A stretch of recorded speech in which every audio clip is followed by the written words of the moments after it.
I am curious, though, how it felt to get back in the stadium every single week in the SEC. Obviously, the football conference that was so good to you in your time at Ole Miss. Did you enjoy it, being in the TV booth on a week-in, week-out basis with Dave Neal? Well, I definitely enjoyed it. I think one of the biggest things that you kind of worry about is what you can't kind of control, and that is, hey, look, am I going to make it to Sunday? I mean, that was probably your biggest concern or your worry when you went through that process. But just the excitement from the fans, the tailgating, to be able to see it, and you miss that. You kind of miss that just because you don't get a lot of that in the NFL, and it's not that it's a lot different. It's just that you don't get that excitement. People aren't as fired up, kind of like that in the NFL.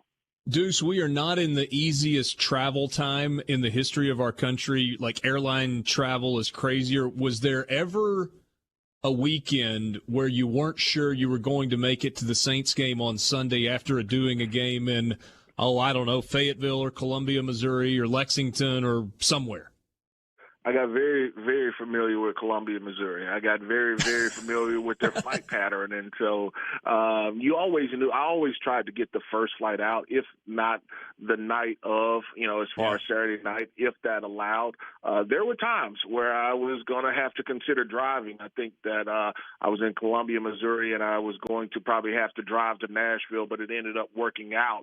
And that was going to be a tight arrival. And so hopefully that is not the case if I'm fortunate enough to be able to do it again this upcoming season as far as college football as well as the NFL. It does kind of prepare you, some of the young men that I did see this past Saturday that are entering into the NFL draft. You do kind of know a little bit about them, and that may not necessarily have been the case, if you're only doing Sunday football.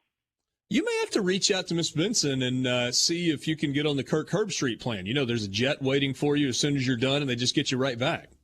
Well, you got Jordan Rodgers and the Kirk Herbstreit plan. That's right. So that's something that you're going to try to negotiate into your new contract if that does come available. If you pull that off, I want your agent when it's all said and done. Let's talk about this offseason, because it has been an eventful one, a season that came up just short of the Saints being in the playoffs when it was all said and done. They needed a little bit of help or one win to happen in a different way somewhere else. Don't make the playoffs, and then we get the news that Sean Payton is stepping down. Were you surprised at all, or as you interacted with Sean this year, maybe was he any different than he had been in years prior that gave you some inkling that, maybe this was coming? I didn't have any inkling, but you could kind of see the wear and tear on him. And I don't think this was just a pure football-related instance as far as the wear and tear. I think it's everything that you were dealing with in the world. And so, when you talk about the COVID testing, when you talk about just some of the restrictions that you had that were put on not only by the city, but, really the NFL as well, and then the different not having the normal interaction with people outside of the building, not that he had a lot of time for that anyway, you just didn't get that. And so for him, it just really wore him down. Now, I do believe that he's going to have a nice payday as far as media is concerned. He may get that jet. Short amount of time as far as future is concerned. But, you could really just tell that it just truly wore him down. Do you think he's done coaching?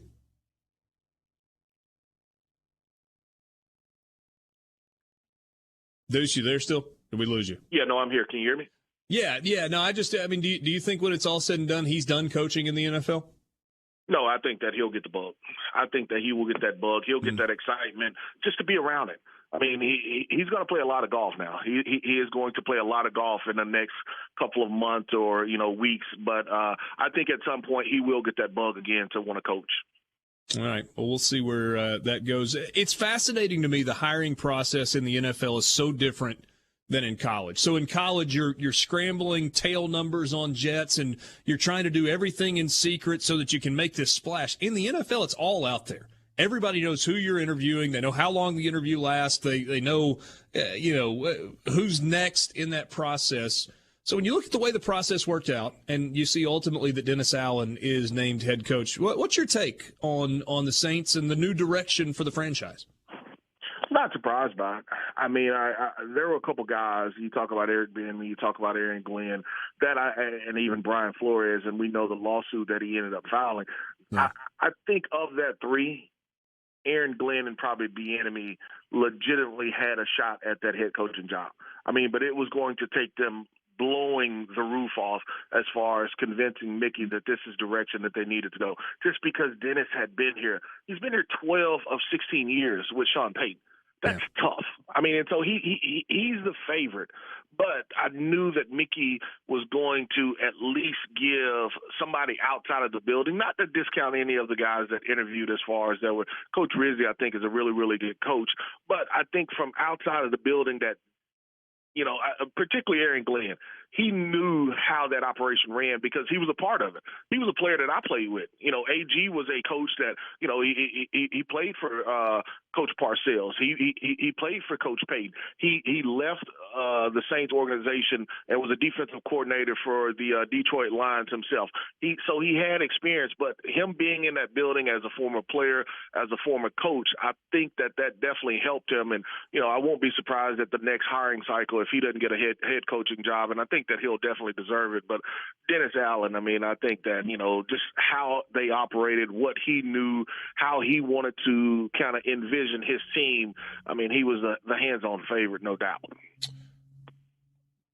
In terms of putting his stamp on the franchise, how's this going to look? He's already made some changes on the offensive side. We don't know exactly what that's going to look like. Is the new offensive coordinator going to have complete autonomy? Is he going to sit back and say, look, I'm a defensive guy, you do the offense? Or is he going to be involved with kind of all of the aspects of running the operation? No, I think he'll be involved with it, and probably the biggest surprise was Coach Pete Carmichael not taking over as far as OC, even though he had the title. That was surprising. I mean, because Pete's been there all of Sean's tenure, so he knew that offense in and out. Pete has called plays before. I mean, he called them when Sean was suspended back in 11, and then even going forward, there were times where Pete were calling plays. So I'm really surprised that he didn't take over, as far as, say, look, this is my unit. I want to do this. He decided he's going to take another role. It'll be quarterback coach. He will be the QB coach, and, he may have assistant head coach title, but they're going to bring in an OC that really, when you talk to DA and what he wants and how he wants to coach, it'll go back to physical football. They will run the football. Not to say that they won't have a quarterback that'll throw it around. I think it'll be play action, but they will run the football. And so look for a guy that can be creative, but at the same time, the Saints will get to where they rush the football 25 to 30 times a game. Now, we'll see if that's productive, but that's the mentality that they will have. You mentioned it a second ago, the Brian Flores lawsuit. What's your take on that process? Is it sour grapes? Is it he genuinely felt called to try and help affect change in the NFL? What do you make of it? A flawed process. I mean, because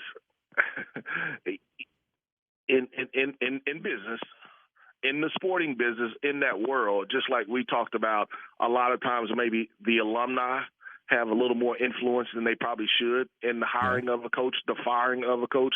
Look at Auburn, right now. It's something similar in the NFL, but it's really the head coach. I mean, it's really the owner.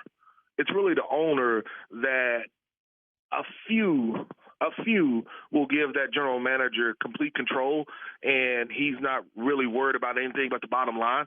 But the majority of them, they want to know everything that's going on. And so when you look at the NFL, nepotism, I mean, let's be honest, it's there. It's wide open. And when you go and you look at from a head coaching to assistant coaching, and, this guy was hired here, this guy, that's his brother, that's his cousin, they were on the same staff. It's like, man, that's tough. So Flores probably said a lot that a lot of people were afraid to say. And, with him filing a lawsuit but still being up for 3 jobs, 4 jobs, that was probably kind of surprising, because I don't know if any team truly was going to give him that opportunity that he probably would have gotten if he doesn't file that lawsuit. What happens going forward, that'll be something that the NFL and, because Roger Goodell, he works for the owners. So that'll be something that those owners and Roger Goodell, they've got to figure out, hey, look, maybe this process isn't the direction that we go in, but we've got to figure something out to at least give more opportunity.